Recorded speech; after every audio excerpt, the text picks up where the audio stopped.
They say you really get to know someone when your world begins to fall apart. The day I told Alina I had cancer, her eyes didn't well up with tears. Her lips didn't tremble. Instead, she reached for her phone. I thought maybe she was going to call my doctor or look for a specialist. But no, she opened her notes app and said, "Let's divide the assets." That was the moment I stopped being a husband, and started becoming something else entirely. We'd been married for 6 years. Built a life that looked perfect on the outside. Shared inside jokes, took vacations, hosted dinner parties. But one sentence cracked it all: "I have cancer." And her response wasn't grief. It was an exit strategy. But here's the thing. I lied. I don't have cancer. Never did. It was a test. A desperate, cruel test. I know that now. But back then, I just needed to know if she'd stay. If I meant more than the money, the stability, the image. And her reaction gave me the answer I feared. Or so I thought. Because just as I was preparing to disappear from her life, take my revenge, and start anew, something happened. Something that flipped everything upside down. Alina is the one who's sick. Not physically. Not in a way you can scan or biopsy. But sick in a way that distorts love into control, loyalty into currency, and marriage into a contract with fine print. This is the story of how I learned the truth about the woman I married. And how that truth almost destroyed us both. Alina wasn't always like this, or maybe she was, and I was just too blind to see it. We met in college. I was studying architecture, she was a psychology major with a sharp mind and sharper eyes. She could read a room in seconds, dissect people like they were puzzles. At first, I found it fascinating, her way of analyzing everything, like life was one giant case study. But over time, I mistook her emotional detachment for strength. Control for confidence.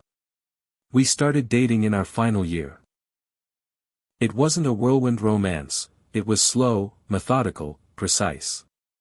She calculated compatibility like a science experiment, ticking boxes I didn't even know I had. By the time I realized how curated her love was, I was already in love with her. Alina wasn't romantic in the traditional sense. She didn't leave love notes or surprise me with gifts. Instead, she managed our life like a CEO. Efficient, organized, and always 2 steps ahead. Our wedding was elegant but cold, like a business merger dressed in white. Her vows were beautiful, but I couldn't shake the feeling that they'd been rehearsed in front of a mirror a dozen times. Still, I convinced myself it was just her style. Not everyone shows love the same way, right? I, on the other hand, grew up in a Messier kind of home. My parents fought hard, loved harder. My mother was loud, affectionate, emotionally present. I craved that same raw connection in my own marriage. But Alina. She kept everything measured. Even our fights were structured, never shouting, never chaos. Just well-articulated grievances and silent punishments.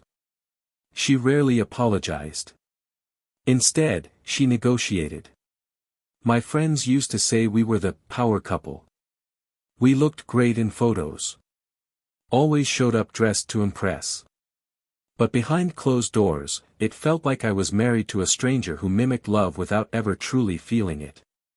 I think the cracks began showing after our 3rd anniversary. We stopped laughing. Sex became scheduled. Conversations turned transactional. But I stayed. Because I believed love could be rebuilt. Because I thought she'd eventually let me in. And maybe, deep down, because I was afraid of starting over. I never expected that pretending to be sick would be the thing that tore it all down. But what I didn't know then was this: Alina had secrets too. Ones that ran deeper than mine. Ones that would make my test look like child's play. It happened on a Sunday morning. Quiet. Overcast. The kind of day where the sky feels heavy, like it knows something you don't. I'd been planning it for weeks, rehearsing the words in the mirror, watching videos of real cancer patients to make my lie more convincing. It was cruel. I know that now. But I wasn't trying to manipulate her, I just needed clarity. The kind that only shows up when everything's on the line. We were sitting at the breakfast table. She was slicing strawberries, her movements clean, efficient, like everything she did. I sipped my coffee, palms sweating. "I got the results back," I said. She didn't look up. "From the checkup?" I nodded. "It's cancer." Silence. She paused mid-slice, her knife hovering over the cutting board. For a moment, I thought she'd cry. Or rush to my side. Or even just reach for my hand. But instead, she stood up, wiped her hands on a napkin, and calmly said, "We should talk about the house." "What?" "If you're sick," she said, her tone even, "it's better to sort out the legal matters now. Just in case." She didn't ask what kind. She didn't ask how bad. She didn't even ask how I felt. Instead, she opened her laptop and pulled up a prenup draft. That's when I felt something crack inside me, not just heartbreak, but something deeper. A shift. A quiet, cold fracture of faith. I didn't say a word. Just nodded. Played along. Let her talk percentages and medical guardianship clauses while my stomach twisted in knots. And in that moment, something became terrifyingly clear: she wasn't scared of losing me. She was scared of being burdened by me. That's when the game began. I'd planted the seed, and now I would watch what grew from it. Not to punish her, at least, that's what I told myself, but to understand the woman I married once and for all. But what I didn't see coming was how much darker her truth would be. Because while I faked an illness, she was hiding a real one.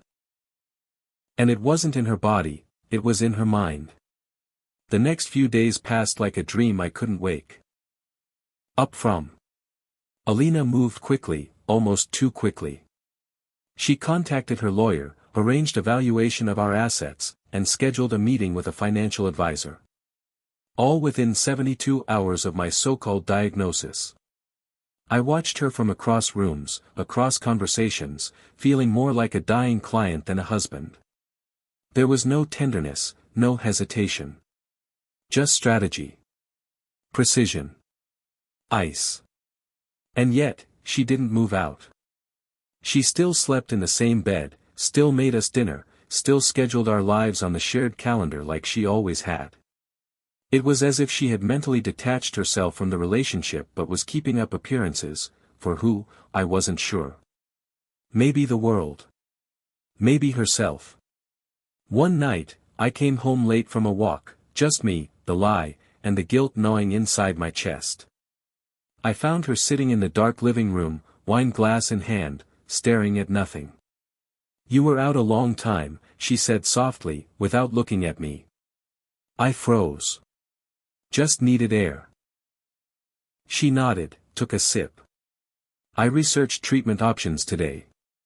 If it's aggressive, there's a trial in Switzerland you might qualify for." I blinked. "I thought you were filing for divorce." "I am," she said, turning her head toward me with that unreadable expression she wore so well. "But that doesn't mean I want you to die." There it was again, that uncanny ability to say the coldest things in the kindest tone. "So, you'll help me survive," I said, "but not stay with me." "You lied to me for 6 years," she replied, standing up and brushing past me. "You just didn't know it." That sentence rattled in my skull like a marble in a jar. What did she mean? I started paying attention, not just to what she said, but what she didn't. The way she triple-checked her phone before locking it. The hushed calls in the study. The way she tensed when I touched her shoulder, like she was bracing for something that never came. And then I started digging. It began with her laptop. She rarely let it out of her sight, but one morning, she left in a rush to meet her lawyer. I didn't hesitate. I opened it. Passwords had changed. Every single one. Even the backup email accounts. Her phone, too, now locked with facial recognition only. She was locking me out, digitally and emotionally. But that only fueled my obsession. I wasn't trying to salvage the marriage anymore. I needed the truth like a drowning man needs air. I started following her.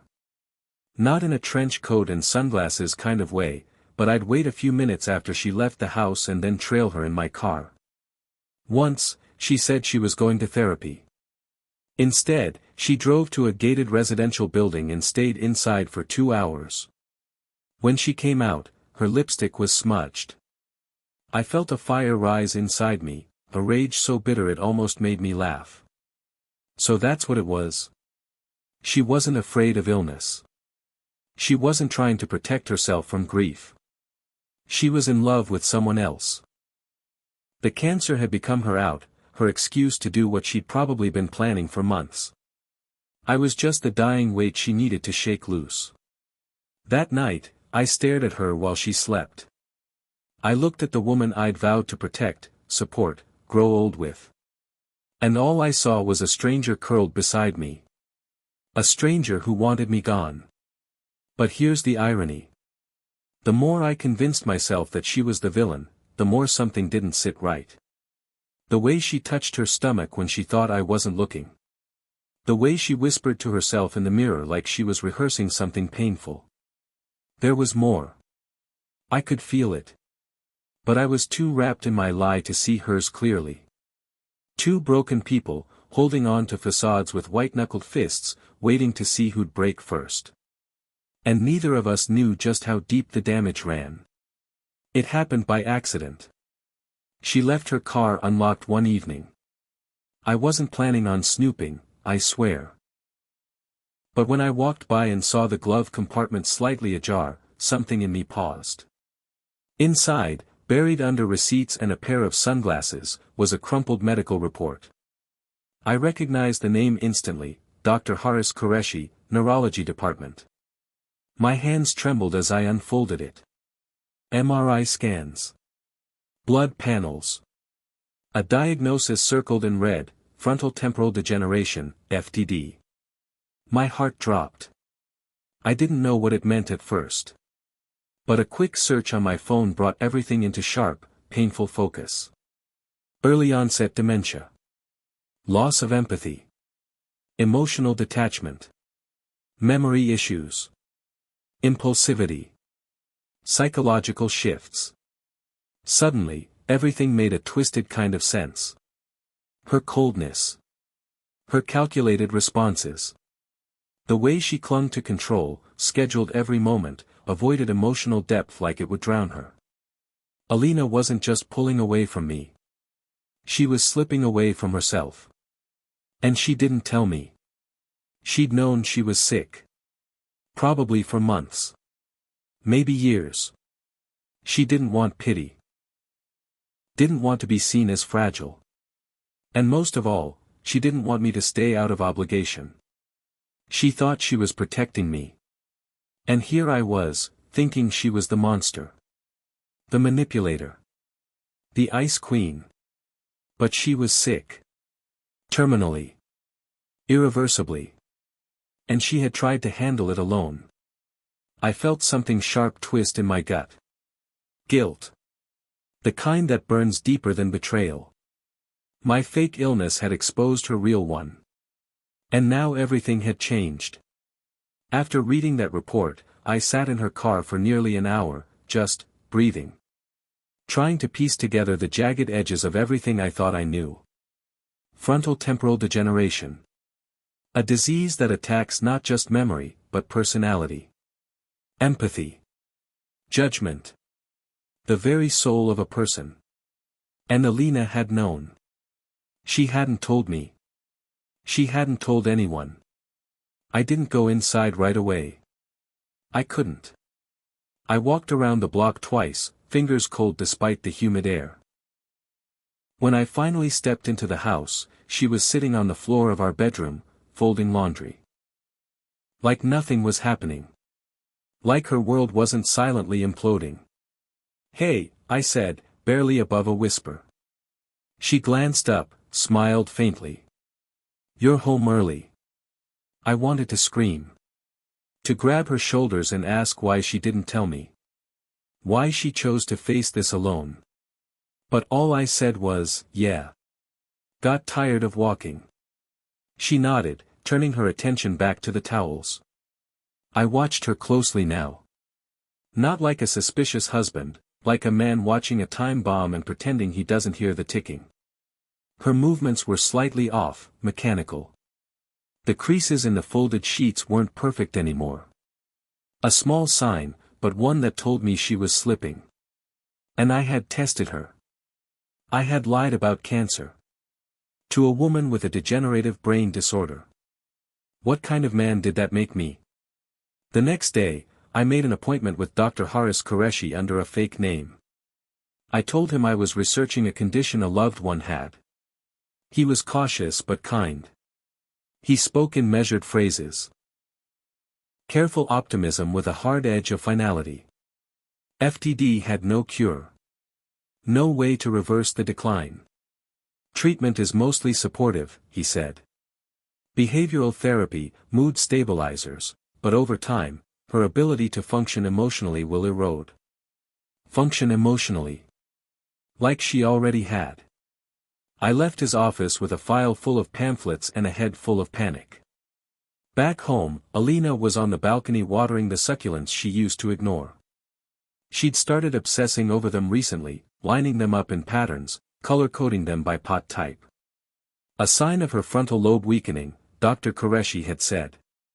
Repetitive behaviors. Fixations. Later that evening, I sat across from her during dinner. I watched the way she avoided eye contact, the way she chewed her food slowly, thoughtfully, like she was relearning every bite. "I saw your car was unlocked yesterday," I said softly.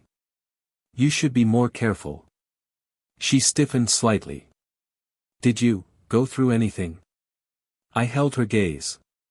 "Should I have?" Something flickered in her eyes. Not fear, something more primal. Shame. Then she stood up and started clearing the table. I followed her into the kitchen. "You should have told me, Alina." She froze. "I know," I added. "I know about the diagnosis." Silence. A dish clattered in the sink. "I didn't want you to see me differently," she whispered. "I didn't want you to pity me. I wouldn't have." "Yes," she said, turning to face me. "You would have stayed. Because you're good. And I couldn't stand that kind of love." My throat tightened. "So you asked for a divorce?" "I needed to give you a way out. Before I became someone else." I stepped forward. "But I lied to you, Alina. I told you I had cancer. It was a test. I wanted to see if you'd stay. And you didn't." Tears welled in her eyes, but they didn't fall. "I knew you were lying." My heart stopped. "What?" "I knew it wasn't real. I watched you search symptoms that didn't match. You weren't sick. You were scared. And if you needed to test me that badly, then we were already broken." I felt my knees go weak. "You didn't leave because I was dying," I said, almost to myself. "You were already preparing for your own decline." She nodded. We stood in the kitchen, two liars stripped bare, facing the ugly truths we'd buried under years of silence. "I'm scared too," I whispered. Alina finally stepped closer. "I don't know how long I have before I forget you." That broke something inside me. From that night on, the dynamic between us changed. The distance remained, but now it was tinged with a soft kind of mourning. A mutual recognition that we had hurt each other, but not from hate. From fear. She began leaving sticky notes on the fridge. Lists of things to remember. I caught her staring at photos longer than usual, lips moving as if rehearsing names. She still insisted on the divorce proceedings, said she wanted to finish them while she still could. Said it would give her peace. I didn't fight her. But I also didn't move out. Instead, I became something between a husband and a ghost. I cooked her meals. Managed her appointments under fake names so no one would find out. And at night, I sat beside her while she slept, wondering how much longer she'd know who I was. One afternoon, I found her crying in the bathroom. Not sobbing, just silent tears, rolling down her cheeks as she stared at her own reflection. "I forget where I put my keys today," she said. And then I forgot where I was going. She looked at me, eyes wide with something that wasn't quite panic, wasn't quite resignation. "I'm disappearing." I knelt beside her and held her hand. "Then I'll remember for both of us." She smiled, just barely. But I could feel the weight of time settling in the space between us like dust. It all came crashing down on a Wednesday. She forgot my name. We were in the middle of the grocery store, her favorite little organic place, where she used to buy overpriced granola and judge strangers silently. I reached out to grab her usual almond milk, and she looked at me, blankly. Not confused. Blank. I smiled at her. "You okay?" She tilted her head. "Sorry, do I know you?" I froze. Right there in front of the freezer aisle, with strangers passing behind me, I felt my world split open. Her eyes searched my face like it was a crossword puzzle she couldn't quite finish. I tried to laugh it off. "Funny.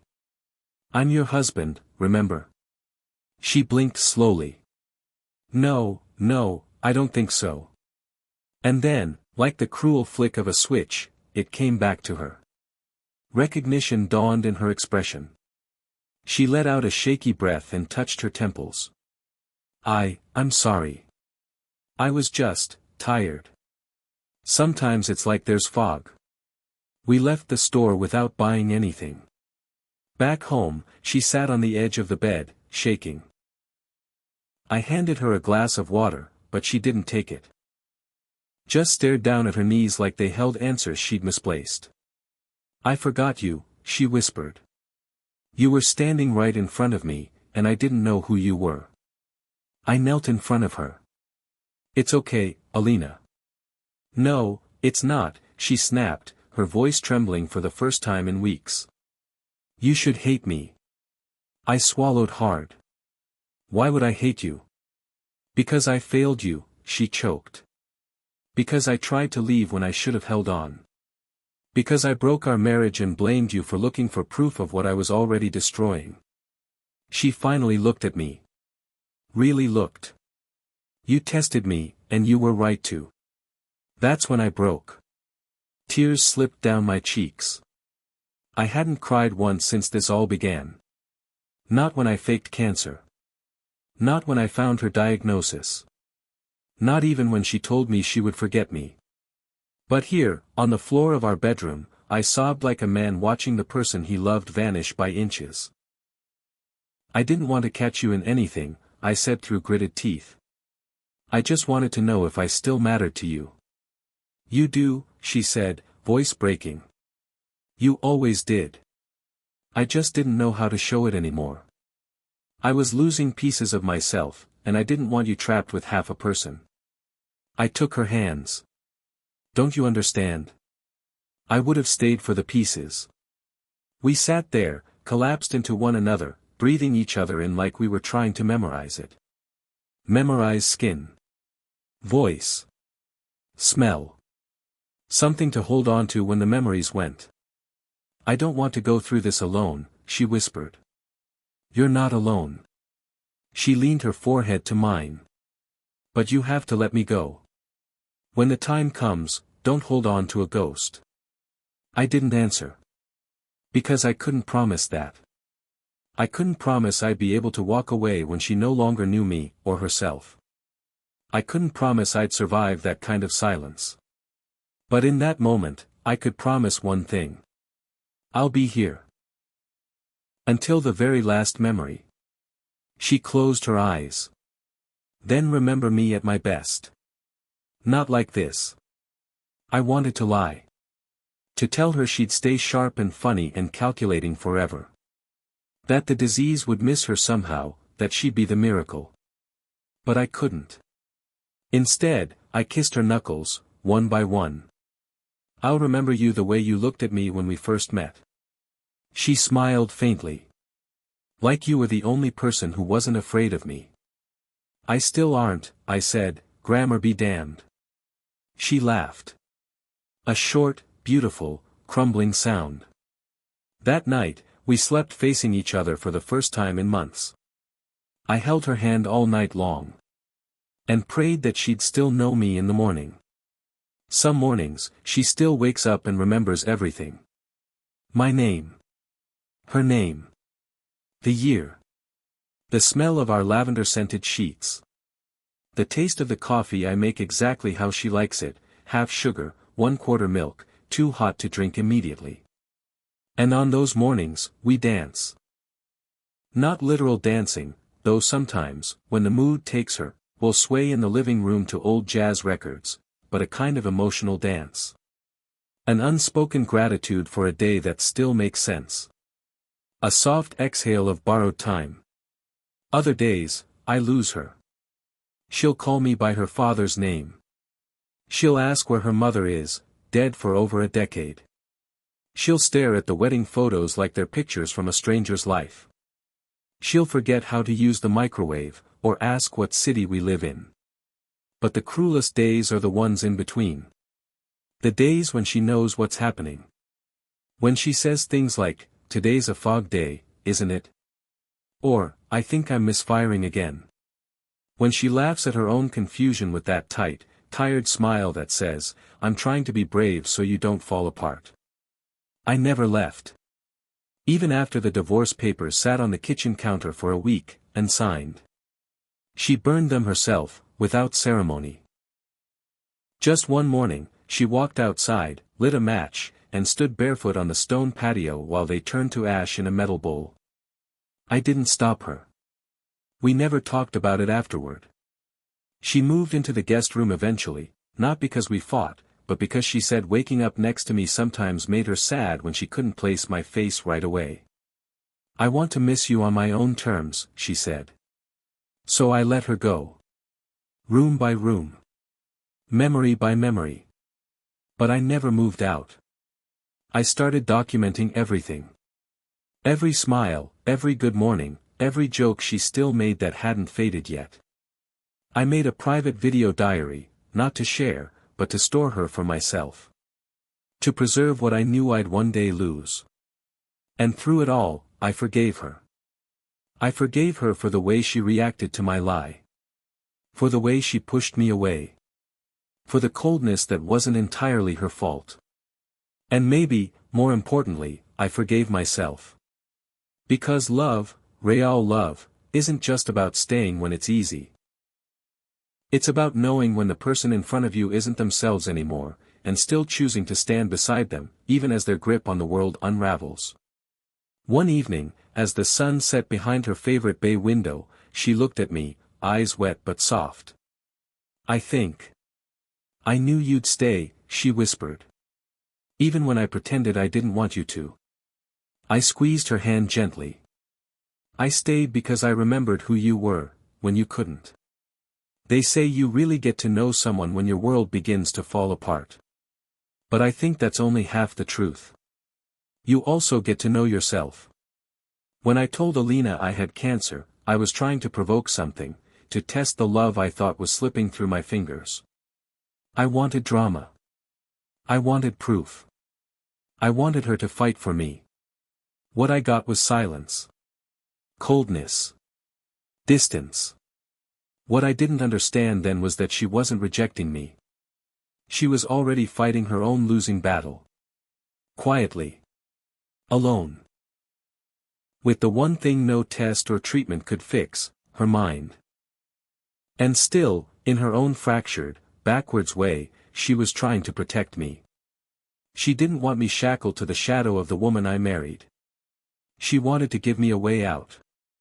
But instead of taking it, I stepped in deeper. Because love, real love, doesn't always come with flowers and grand declarations. Sometimes, it looks like holding someone's hand when they don't remember who you are. Sometimes, it's spoon-feeding soup to a woman who once ruled boardrooms and made you feel small with a glance. Sometimes, it's forgiving without an apology. Alina doesn't always remember the test. She forgets that I ever told her I had cancer. She forgets the divorce. The confrontation. The pain. But in her rare lucid moments, she still remembers this. "I know I loved you," she said to me once. "Even if I don't remember why, I know I did." And for me, that's enough. We don't always get the love story we imagined. But sometimes, we get the one that teaches us what love really means. And that, in the end, is everything.